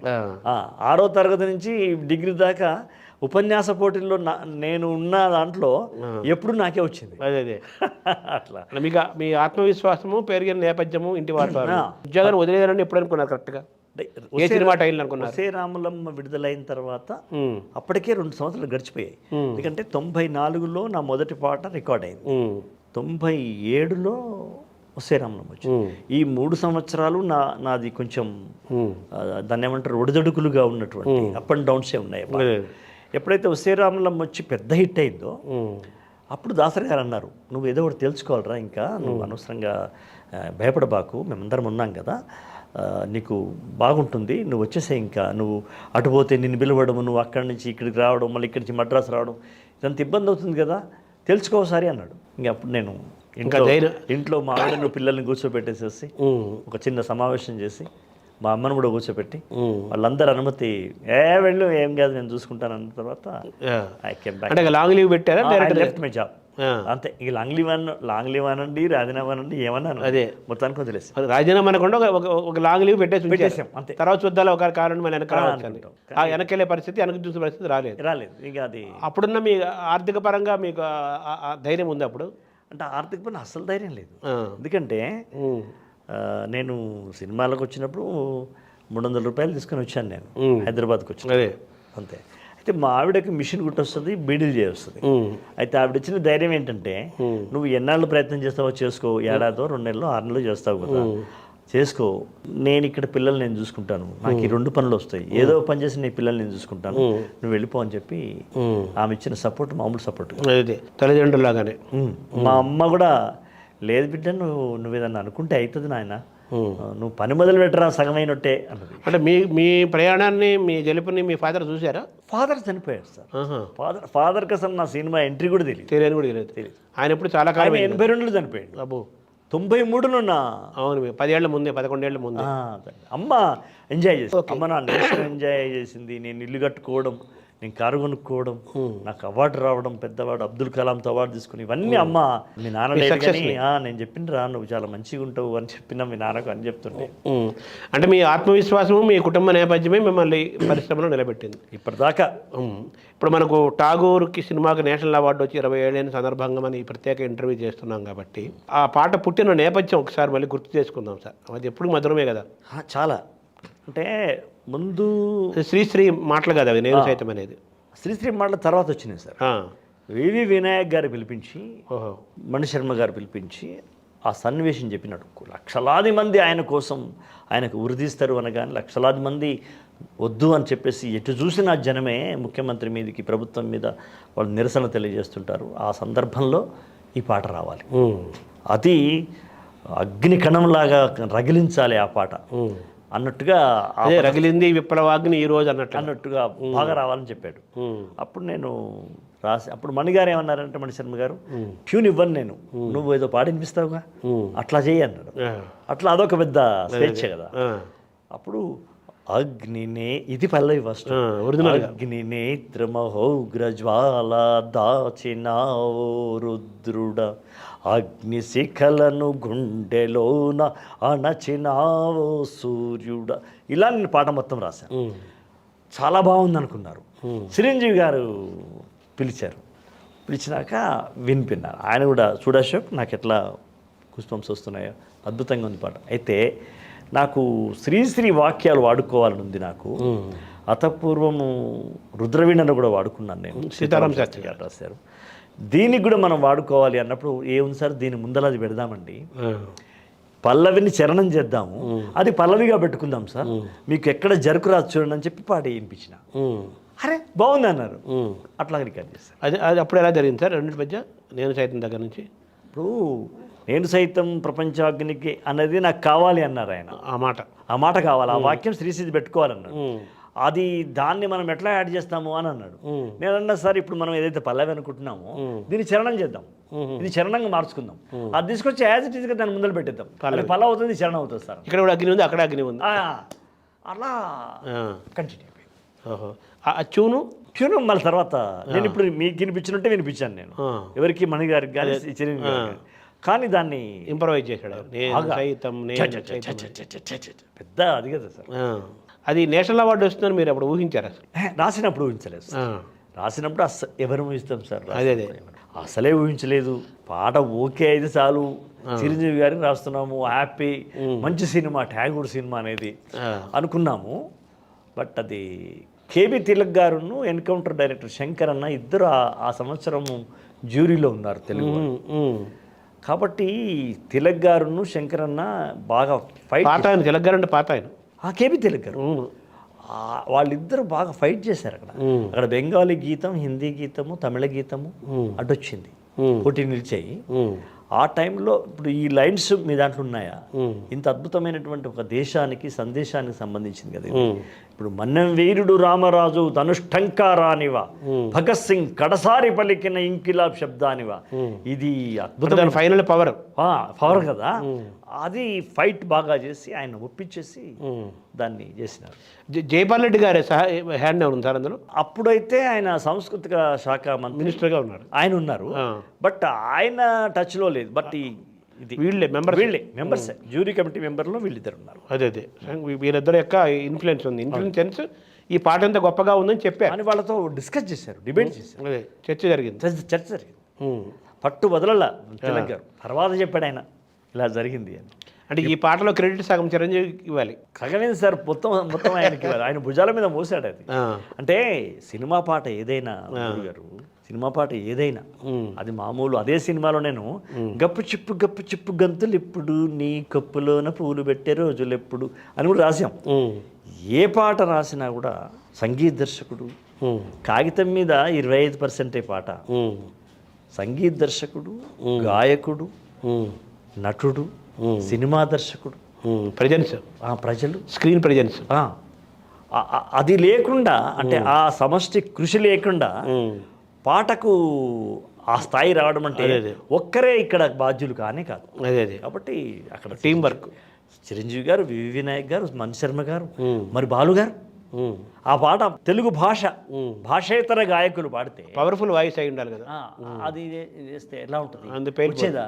తేలిపోతుంది. నేను బాలు గారు ఉన్నప్పుడు చెప్పా, అది మీరు పాడకపోతే వచ్చేది కదండి. ఆయన ఇది ఉంది. ఆ క్రెడిట్ గోస్ టు 5 మెంబర్స్ కదా, గాయకుడు కదా. అలా 5గురి సమష్టి కృషిలోంచి వస్తుంది సార్ అది. సరే రైటర్గా నాకు అక్కడ ఇచ్చిన టెక్నికల్గా పాట రాసిన పాట మీద రాసిన దాన్ని ఘంటసాల పాడాడు. తెలుగు రచనా కేటగిరీలో మనకు వచ్చింది కాబట్టి అంతే తప్ప. అలా అయితే శ్రీశ్రీ తెలుగు వేరే ఎవరు కూడా ఘంటసాల పాడింది కదా. పాడింది మామూలు విషయమేనా? మరి ఘంటసాల తక్కువ వాడు కాదు కదా, అది వేరే సబ్జెక్ట్. ఆదినారాయణరావు గారు, ఆదినారాయణ తక్కువ మ్యూజిక్ డైరెక్టర్. చిరంజీవి ఏమన్నారు సార్ ఇప్పుడు మీద డిస్కషన్ ఏం జరిగింది? ఈ పాట పల్లవి పెట్టడం నేషనల్ అవార్డు వచ్చింది అనేది ఆయన క్రెడిట్ ఆయనకి వెళ్ళిన. ఆయన అప్పుడు గ్రీక్లో ఉన్నాడు, ఎథెన్స్లో ఏదో ఉన్నాడు ఆయన. అక్కడి నుంచి ఆయన పత్రికా ప్రకటన ఇచ్చినాడు, అశోక్ తేజ అర్హుడు దీనికి, చాలా అద్భుతంగా రాస్తున్నాడు, నేను ముందే అనుకున్నాను, చాలా గొప్ప పాట అవుతుంది అనుకున్నాను నేను అని ఆయన బాగా చేసుకున్నాడు. తర్వాత పిలిపించాడు, నేను ఆ షూటింగ్లో ఉంటే పిలిస్తే ఆయన నాకు ఫెలిసిటేట్ చేశాడు. అక్కడి నుంచి ప్రయాణము మీకు నేషనల్ అవార్డు తీసుకొచ్చిన తర్వాత, సరే ఇందాక మనం ప్రారంభంలో త్రిబుల్ గురించి మాట్లాడుకున్నాం. త్రిబుల్ ఇప్పుడు అది గ్లోబల్ రికార్డు సృష్టించింది. దానికి ఆస్కార్ వచ్చింది, తెలుగు సినిమా పాటకు ఆస్కార్ వచ్చింది. అందులో మీరు రాసిన కొమరం 2 పాటలు నా పాటలు అద్భుతంగా పోయినాయి. ఇప్పుడు ఒకటి పాప పాడేది, అవును, కొమ్మ ఉయ్యాల కోన జంపాల అమ్మా ఒళ్ళో నేను రోజు ఊగాల రోజు ఊగాల, ఈ పాట అది బిగినింగ్లో వస్తుంది. అంటే ఇక్కడ స్టార్ట్ అవుతుంది ఒక చిన్న శాంతమైనటువంటి ప్రశాంతమైన రసంలో, అలా నవరసాల ప్రకృతి మధ్య, ప్రకృతి, అడవి, అమ్మ, ప్రకృతి, ఆ 3 సన్నివేశం ఇవన్నీ కలుపుకొని పుట్టిన పాట. అది అలా అలా అలా వెళ్ళి ఆ ట్యూను వీరోచితంగా తయారు పైకి లేచింది. ఎక్కడి క్లైమాక్స్ అక్కడ ఎన్టీఆర్ నటన. అందుకని ఆ పాటకు అన్ని కోట్ల వ్యూస్ వచ్చింది. ఇవాళ ఆబాల గోపాలం కొమరం భీముడు పాట పాడుతున్నారంటే దాంట్లో ఒక ఎన్టీఆర్, రామ్ చరణ్, మరి మ్యూజిక్ డైరెక్టర్ కీరవాణి గారు పాడిన భైరవ, మరి రాజమౌళి గారు ఏం కావాలి, ఈజ్ ద మ్యాన్, క్యాప్టెన్ కదా, ఆ మహానుభావుడు కదా. అంటే ఈ కొమరం భీముడు యొక్క చరిత్ర కూడా తెలంగాణ ప్రాంతవాసిగా ఉద్యమ నేపథ్యం నుంచి కుటుంబం ఇచ్చిన నాకు వ్యక్తిగా బాగా తెలుసు. అదే మీకు నరనరాల్లో బాగా జీర్ణించుకుపోయింది. ఎందుకంటే నేను ఆయన పుట్టి పెరిగిన జోడెన్ ఘాట్ అవన్నీ, నేను ఆయన సమాధి, ఆయన జీవితం అక్కడ అదంత పర్యాటక ప్రదేశంలో ఉంది. నేను అనేక సార్లు నేను అడవిలో తిరిగినవాడిని. అడవిలోకి వెళ్ళి బాగా ఆ ప్రదేశాల్లో వెళ్ళాను. ఆయన పాదధూళి రాల్చిన పవిత్ర క్షేత్రంలో నేను పరిభ్రమించాను. అదే కాబట్టి అది నాకు బాగా నన్ను అవగాహన చేసుకున్నాను. ఆ పరిమళాలు మీకు వచ్చి చేరాయి, ఆ ప్రేరణ కూడా. సో కొమరం భీముడు అనేది మీకు ఆ ప్రయాణాన్ని చూసుకుంటే మీరు చదివారు కదా, అది కొమ్మ ఉయ్యాల, అవి వింటుంటే నాకు రాజన్న సినిమాలోని నాన్నగారు పాట రాసినవే కదా. అవును, దెబ్బకు దెబ్బ వెయ్యి అని ఉంది కదా, సేమ్. అసలు ఈ పాటకు భూమికి ఆ పాటే. అది నాకు ఇప్పుడు మీరు పాడుతున్నప్పుడు అనిపించింది. మీరు కాదు, విజయేంద్ర ప్రసాద్ గారు కూడా అన్నారు ఆ మాట. ఈ పాట పుట్టడానికి కారణం ఏంటో తెలుసా అన్నాడు. అన్వేషణలో సినిమాలో మేము రాసేటప్పుడు ఇక్కడ పాట ఉండాలనుకోవడానికి కారణం ఏంటి చెప్పంటే, ఏదో చెప్పాను నేను. అది కాదు, రాజన్న సినిమాలో వెయ్యి ఊపిరి జెండా ఎగరై చావుకు ఎదురుగా అడుగై వెయ్యి దెబ్బకు దెబ్బ వెయ్యి అని రాసాం. కణం కణం ఒక అగ్ని కణంగా అట్లా రాసాం కదా. అది బేస్ దీనికి. ఇక్కడ కూడా నువ్వు అద్భుతంగా రాసావు. ఇవాళ అది సినిమా కథకు అది మీ నాన్నగారు రాసిన సందర్భమేమో వాస్తవ ఘటనగా రాసిన సంఘటన. ఇదేమో సినిమాగా దాన్ని మలిచారు. ప్రేరణ కోసం. రాజన్న సినిమా కథనే నాన్న జీవితం నుంచి పుట్టింది. అది ఆ సందర్భం ఎలా వచ్చింది సార్? అదే నేను విజయేంద్ర ప్రసాద్ గారు ఒకసారి మద్రాసు నుంచి హైదరాబాద్కి వస్తూ నేను ఇట్లా సుద్దాల అశోక్ అనగానే అప్పటికి నా పాటలు విన్నాడు ఆయన. చాలా బాగా రాస్తున్నావు, నీ పాటలు కొత్తగా ఉంటున్నాయి, రొటీన్గా ఉండే పాటలు ఉంటాయి కదా మనకు. అవునవును, అవి కాకుండా నీదేదో వేరే రకంగా అనిపిస్తుంది అని ఆయన ఇష్టపడితే అలా వస్తున్నప్పుడు నాన్న గురించి అమ్మ గురించి చెప్పినప్పుడు ఈ వెయ్యి అనే సందర్భం చెప్పాను నాన్న జీవితంలో జరిగింది. అది చెప్పగానే ఆయన బాగా ఇన్స్పైర్ అయ్యాడు. ఆ పాట మొత్తం వినిపించు అన్నాడు. మళ్ళీ ఇంటికి వచ్చినాక మళ్ళీ వచ్చి కలిశాను ఆయన. ఆ పాట నాకు మొత్తం కావాలి వినిపించు అన్నాడు. అది విన్నాడు. ఇలా అన్న తర్వాత నాన్న జీవితంలో కొన్ని ఘట్టాలు తీసుకుని కథను తయారు చేశాడు. అదే రాజన్న. మీ నాన్నగారి జీవితమే రాజన్న జీవితంలో కొన్ని ఘటనలు మొత్తంగా ప్రేరణ. అలా అయితే త్రిపులారు కూడా అంతే కదా, అల్లు సీతారామరాజుకి కొమరం భీముకి అవి ఒక కల్పన చేశారు. ఆ కల్పన అద్భుతంగా వచ్చింది. అంతే. ఇది వచ్చేసరికి మీ నాన్నగారి జీవితాన్ని ప్రేరణగా తీసుకొని, ఆయన జీవితాల ఘట్టాల ప్రేరణగా తీసుకొని, అవును, ఆ పాటలు ఆ నేపథ్యం అంతా దాన్ని ఎలా తీసుకోవాలి సార్? దానికి అంటే అప్పుడు ఆ పాట బాగా ఇష్టమైంది కదా మన విజయేంద్ర ప్రసాద్ గారికి. అది రాజమౌళి గారిని కూడా కూర్చోబెట్టాడు ఒకసారి. ఆ సినిమాకు డైరెక్టర్ విజయేంద్ర ప్రసాద్ గారు అయినా ఆ పాటకు డైరెక్షన్ చేసింది రాజమౌళి గారి. పోతే ఆ పాట రాయించింది కూడా రాజమౌళి గారి. అప్పుడు విజయేంద్ర ప్రసాద్ గారు ఏమంటే, ఈ ఒక్క పాట నువ్వు రాయించు అని చెప్పినట్టుంది. నాకు నచ్చినట్టు రాయాలి సార్, ఇది నాన్న కోసం కాదు, నా కోసం రాయాలి, నేనే దాన్ని నేను చేస్తున్నాను, చిత్రీకరిస్తున్నాను అన్నప్పుడు ఆయన చెప్పిన కండిషన్తో ఆ పాట రాశాను. ఆయన అక్కడ కండిషన్ ఏం పెట్టాడంటే, ఎక్కడ ఆయుధాల పేరు రావద్దు అన్నాడు ఆయన. ఆయుధాలు అనేది రావద్దు, మ్యాన్ ఇస్ ద మిలిటరీ. పాటే ఆయుధం లాగా ఉండాలి, బాడీయే ఆయుధం అనుకోవాలి. వన్ మ్యాన్ ఆర్మీ అంటారు. అవునవును, అది కావాలి నాకు. ఎక్కడ ఈటే, కత్తి, ఖడ్గం, తుపాకీ రాకుండా హీరో యుద్ధం చేయడు, మీ నాన్నలాగానే పాడుతూ ఉంటాడు, జనం తిరగబడతారు. మా నాన్న జీవితంలో జరిగింది. అవును, వాస్తవం కదా. అది నాకు కావాలి. ఇక్కడ కూడా నాన్న లైన్ అదే తీసుకోవాలన్నాడు. ఇప్పుడు చిరంజీవి గారేమో శ్రీశ్రీ గారు లైన్ తీసుకోమంటే, రాజమౌళి గారేమో విజయేంద్ర ప్రసాద్ గారేమో మీ నాన్న లైనే తీసుకోవాలి, వెయ్యి కావాలన్నారు. అంతే, దానికి వెయ్యి వేసేయమన్నారు. దానికి కీరవాణి గారు ముందు ఒక సాకి కావాలన్నారు. సాకి ఆపకమ్మా పోరాటం, కన్నుండి కాలుండి మూగ, అలా ఒక ఆలాపన కావాలంటే అది రాసిన తర్వాత వెయ్యి ఇప్పుడే రావద్దు, ఇంకేదో కావాలన్నారు.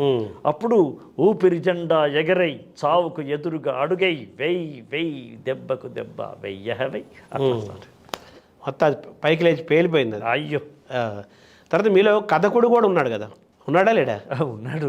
మరి ఆ కథకుడిని రెస్ట్లో పెట్టారా ఏంటది? అది అంటే ఇక మనం పాటల దీంట్లో పడిపోయినాం కదా. అదే ఇంకా అంటే మేము స్వర్ణక్క అనే సినిమాకి కథ నాదే. అది కథ నాది. తమ్ముడు దాసరి గారి సినిమా కదా అది? కాదు, తమ్మరెడ్డి భరద్వాజ్ గారు. తమ్మరెడ్డి భరద్వాజ్ గారు. స్వర్ణక్క బాగా ఆడింది, దానికి నంది అవార్డ్స్ వచ్చినాయి. అవును. రోజాకి నంది, శకుంతల అమ్మగారికి, శకుంతల గారికి నంది, అలా ఆ కథ మీదే. కథ మాదే. సో మీరు అంత మంచి కథ, అంత పేరు వచ్చిన సినిమాకి ఆ కథ మీదైనప్పుడు మీకు కథల పరంగా ఎప్పుడు అవకాశాలు రాలేదా సినిమాలో? అంటే ఏదో మాటలు రాయమని ఏదో వస్తే ఒక సినిమాకి ఏదో రాసినట్టున్నాను, కానీ అటువైపు నుంచి నాకు ఎవరు దగ్గర రాలేదు.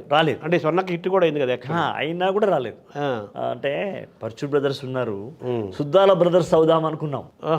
ఎవరున్నారు ఇంకా బ్రదర్? గారు తమ్ముడు సుధాకర్ ఉన్నారు. వాడు ఇప్పుడు advisor to the government sir. ఇప్పుడు వాడు వాస్తు సైంటిస్ట్. వాడు అవును ఇప్పుడు సచివాలయము తమ్ముడే కదా. అవును, సుద్దాల సుధాకర్ అంటారు వాడిని. అవునవును. అయితే వాడు నేను కలిసి రాసాం అది. ఆయన కూడా ఉన్నాడు వాడు నేను కలిసి రాసాం. సో ఆ కథ కంచికెళ్ళింది. అలాగా కథ కంచికెళ్ళింది, మనం మంచిగా వచ్చాం. మంచిగా పాట కథను ముంచేసింది, అంతే కదా.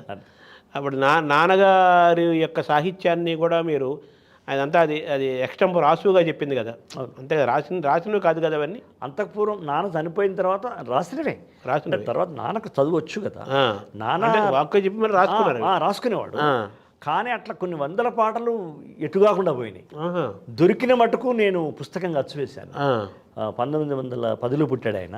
2010లో నేను శత జయంతి సందర్భంగా ఆయన పాటల పుస్తకం పల్లెటూరు పిల్లగాడ అనే ఒక పాట పుస్తకం, ఆయన పేరు మీద అవార్డు, ఆ రోజు ట్రస్ట్ ప్రారంభం, ఇవన్నీ రవీంద్ర భారతిలో నారాయణ రెడ్డి గారి నేతృత్వం ఆశీస్సులతో. అంటే ఇప్పుడు మాలో శ్రీశ్రీ కూడా 1910లోనే పుట్టాడు. అవును. ఈ పల్లెగాడు అన్న పాట ఎక్కడో మీరు వాడినట్టుంది కదా, ఈ పాటను వాడా మీరు? నాన్న రాసిన పాట ఇది, సినిమాలో వచ్చింది, మా భూమి సినిమాలో వచ్చింది కదా అది. అంటే నాన్న సినిమా కోసం రాయలా, నాన్న రాసిన పాటను వాళ్ళు తీసుకున్నారు. అంటే బి నరసింహరావు పల్లెటూరి పిల్లగాడ పసులగాసే మొన్నగాడ పాలు మరచి ఎన్నాళ్ళయిందో, ఓ పాలబుగ్గల జీతగాడ కొలువు కుదిరి ఎన్నాళ్ళయిందో. కొలువు అంటే జాబ్. అదే అవును. తాటి జగ్గల కాలి జోడు అంటే తాటి చెట్టు యొక్క బెరడు. ఆ బెరడుకు రంధ్రాలు చేసేసి ఈతాకులు కడితే చెప్పులు. అవును, చెప్పులు దాన్ని తయారు చేస్తారు. తాటి జగ్గల కాలి జోడు తప్పటడుగుల నడక తీరు బాటతో పని లేకుంటయిందా. ఇలా నాన్న రాసిన పాటని మాను రాసుకున్న పాట సినిమాకి వాడారు. అంటే నాన్న విపరీతంగా ప్రచారమైన పాట ఆ రోజులలో. 47-48లో ప్రచారమైన, ప్రజల్లోకి వెళ్ళిపోయిన పాటను ఎవరో అజ్ఞాత రచయిత అనుకొని తీసుకున్నారు వీళ్ళు. తర్వాత అది నా దృష్టికి వచ్చి అజ్ఞాత రచయిత కాదు, నాన్న బతికే ఉన్నాడు అని చెప్పిన తర్వాత వాళ్ళు మళ్ళీ నాన్న పేరు వేశారు. మా భూమి సినిమా పిలిచారు, నన్ను సన్మానించినారు. అంటే మీకంటే ముందుగానే మీ నాన్నగారి పేరు సినిమా వచ్చింది, ఆయనే ముందు. అంతే కదా, అక్కడ కూడా ఆయనే ముందు నడిపించినట్టు. పాటకు ముందే, అన్నిటికీ వెండితెర మీద పీటకు ముందే, అన్నిటికీ ఆయనే ఉంది. సార్ మీకు బాగా ఇష్టమైన సినిమా రచయితలు ఎవరు సార్? నారాయణ రెడ్డి గారు అంతే. ఆత్రేయ, శ్రీశ్రీ అదంతా ఉంది, కానీ ఒక పర్సనల్ టచ్ ఉంటుంది చూసారు, ఒక పర్సనల్గా మనం ఫీల్ అవుతూ ఉంటాం. అది నారాయణ రెడ్డి గారు మీ ప్రయాణాన్ని చూసి ఏమనేవాళ్ళు సార్? ఆయన ఒక రవీంద్ర భారతిలోనే నా సినీ సాహితీ వారసుడు అని ప్రకటించినాడు ఆయన. సినిమాలో నేను ఒకసారి నాగేశ్వరరావు గారు అక్కినేని అభినయ అవలోకనం అని ఒక కార్యక్రమం చేశారు. నాగేశ్వరరావు గారు కూడా ఎదురుగా కూర్చున్నారు, నారాయణ రెడ్డి గారు కూర్చున్నారు. ఆ సమయంలో నేను మాట్లాడుతూ ఉన్నా, మధ్య మధ్యలో పాడుతూ మాట్లాడుతూ ఉంటే, ఆ తర్వాత ఆయన వేదిక మీదకి వచ్చిన తర్వాత చూసారా నా వారసుడిని అన్నాడు. అనగానే మీ వారసుడా అన్నాడు.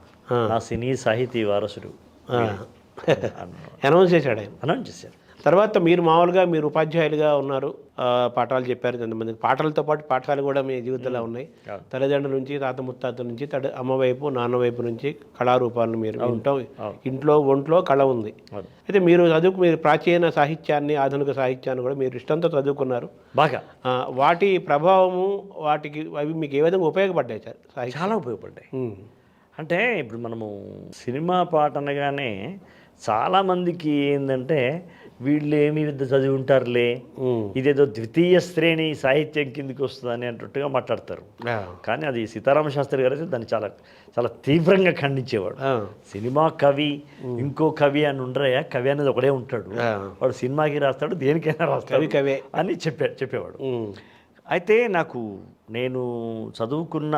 మేరకు నేను చదువుకున్న సాహిత్యం నాకు చాలా ఉపయోగపడింది. అంటే ఒక ఒక లైన్లో ఒక ఫిలాసఫీ రావాలి అంటే ఇప్పుడు కాలువై పారే నా గుండె నెత్తూరు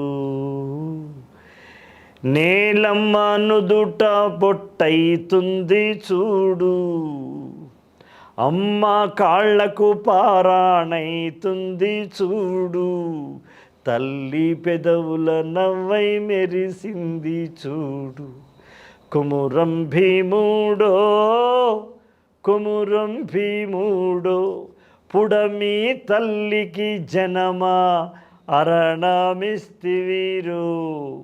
అని రాయడం వెనకాల అపారమైనటువంటి నా సమాజాన్ని చూసినటువంటి జ్ఞానం కావచ్చు, సాహిత్యాన్ని అధ్యయనం చేసిన జ్ఞానం అక్కడ పనిచేస్తుంది. అంటే మీరు అటు సంప్రదాయమైన పద్య కవిత్వాన్ని మీరు సమానంగా ప్రేమించి చదువుకున్నారు, అలాగే విప్లవాత్మకమైన పాటల్ని మీరు ప్రేమించి చదువుకున్నారు. ఈ ప్రాచీన కవులు లేదా సంప్రదాయ కవులు మీకు బాగా ఇష్టమైన కవులు ఎవరు సార్? కవిత్రయ నుంచి శ్రీనాథ నుంచి తెక్కన పోతాం. సరే, వాల్మీకిని కాళిదాసుని ఎలా కాదనగలం కానీ నన్ను అక్కడ కూడా నన్ను బాగా అట్రాక్ట్ చేసిన వ్యక్తి చేమకూర వెంకట శ్లేష, విజయోల్లాసం. అవును, దానికి మన తాపి ధర్మారావు గారు రాసిన హృదయోల్లాస వ్యాఖ్య విజయ విలాసంకి అద్భుతంగా ఉంటుంది కదా. ఎంత అద్భుతము అంటే మనసు భద్రం మనసు భద్రమయ్యే అంతే. ఓ సినిమాలో కూడా పెట్టారు డైలాగ్. అదే అంటే ఇట్లాంటివన్నీ నన్ను అమ్మక చెల్ల వీడికి నా మనసు అమ్మక చెల్లది ఇంకా అంటుంటాడు. నారాయణ రెడ్డి గారు అమ్మక చెల్ల పాటలో పెట్టాడు కదా. పెట్టాడు, అవును అవును, ఆయన పెట్టాడు, శాస్త్రి గారు కూడా పెట్టారు. ఆయన అమ్మక్క చెల్ల అవును నుంచి మెల్ల పెట్టారు కదా. అవును, ఇలా నన్ను బాగా ఆకర్షించిన పుస్తకం విజయ విలాసం. విజయ విలాసం అంటే ఆ శ్లేష సార్, ఆ శ్లేష కావచ్చు, ఆ నడిపించే విధానంగా నిక్కుచు నీలుగుచు విర్రవీగిడని అంటాడు. జడను వక్షస్సుని పిరుదులను పట్టుకుని నిక్కుచు నీలుగుచు నిక్కుచు అని వక్షస్సుని నీలుగుచు అనుచు జడని విర్రవీగుచున అని అని ఆ వెనక పిరుదుల భాగాన్ని ఆయన చేసిన ప్రయోగం, దానికి తాపి ధర్మారావు గారి యొక్క ఆ తాత్పర్యం, వ్యాఖ్యానం ఇలా నన్ను బాగా అట్లాంటిది. అట్లాగే నాకు కాళిదాసు గారి పుస్తకాలు కావచ్చు. ఇప్పుడు నేను ఒక సినిమాలో లోఫర్ అనే ఒక సినిమాలో సువ్వి సువాలమ్మా ఎట్టా చెప్పేదమ్మా నువ్వే గీసిందమ్మా మాట్లాడే ఈ బొమ్మ అనే పాట పూర్జానికి రాశా. అందులో తల్లి వీడిని గుర్తుపట్టదు, వీడికి తల్లి అని తెలుసు, హీరోకి తల్లి అని తెలుసు, తల్లికేమో హీరో కొడుకు అని తెలియదు. అక్కడ నేను ఒక మాట రాశాను, అది నాకు నన్నయ్య గారు రాసిన శకుంతలోపాఖ్యానం నాకు ఉపయోగపడింది. చిన్ననాడు లాలపోసి కాళ్ళ మీద వేసుకొని లాలపోసినావో ఏమో మళ్ళీ కాళ్ళు మొక్కుతాను గుర్తుకొస్తానేమో చూడు అని చెప్తాను. ఇది నన్నయ్య గారి దాంట్లో దుష్యంతుని దగ్గరికి పోయి వీడు నా కొడుకని పుట్టిన గ్యారంటీ ఏంటి అంటే ఒక్కసారి వీడిని కౌగిలించుకొని చూడవయ్యా, ఆ స్పర్శతో తెలిసిపోతుంది, ఆ పరిశ్యంగ సుఖంలో నీకు తెలిసిపోతుంది అనే పద్యం ఉంటుంది ఒకటి. అది నన్నయ్య గారు పుత్ర పరిశ్రంగం. అది నేను బాగా ప్రేమతో చదువుకున్నాను కాబట్టి అది కూడా ఉపయోగపడింది. దీన్ని ఇక్కడ నేను మళ్ళీ ఒకసారి కాళ్ళు మొక్కుతానమ్మా. చిన్నప్పుడు బోర్లు వేసుకొని తల్లి తానం చేపిస్తుంది కదా, ఆ నొసలు తాకినప్పుడు ఆ స్పర్శ ఉంటుంది కదా అమ్మకు. నేను ఎక్కడ సాక్ష్యం తీసుకొస్తాను, మళ్ళీ ఒకసారి కాళ్ళు మొక్కుతాను గుర్తుకొస్తానేమో చూడండి. అది నన్ను బాగా, అంటే నారాయణ రెడ్డి గారు లాంటి వాళ్ళు భలే ఉంది అయ్యా, దీని వెనకాల అది ఉందని భలే ఉంది ఆ వాక్యం. అంటే మీకు తెలియదా సార్ మీకు అంటే తెలుసును, కానీ అది సినిమాలో నువ్వు అలా తీసుకోవడం అనేది గొప్ప విషయం అయ్యా. అది పుత్రగాత్ర పరిశ్రంగం. పుత్రగాత్ర పరిశ్రంగం ప్రపంచంలో అన్ని కౌగిళ్ళ కంటే గొప్ప కౌగిలి పుత్రగాత్ర పరిశ్రంగమే, అంతే, ప్రేయసీ ప్రియ పరిశ్రంగం కాదు. మీరు మన ఈ మోదీ గారి యాత్రలో దీనిలో భాగంగా చీపురు మీద కూడా పాట రాశారు కదా, చీపురు మీద రాశారు, చీపురు కట్టపైన చీపురు మీద రాశారు. మోదీ ఆయన ఉద్యమం పెట్టారు కదా అప్పుడు, స్వచ్ఛ భారత్. అయితే నేను పాట రాశాను, అంటే చీపురు అని కాదు కానీ స్వచ్ఛ భారత్ రాశారు కదా. మున్సిపాలిటీ అదే రోడ్లు ఊడ్చే కార్మికులు ఉన్నారు కదా, వాళ్ళ గురించి రాసిన స్వచ్ఛ భారత్లో భాగమే కదా. అలా తీసుకుంటే మీరు ఆధునిక కవులు అంటే ఇప్పుడు శ్రీశ్రీ వీళ్ళల్లో మీరు బాగా ఎక్కువ శ్రీశ్రీ అంతే, శ్రీశ్రీ.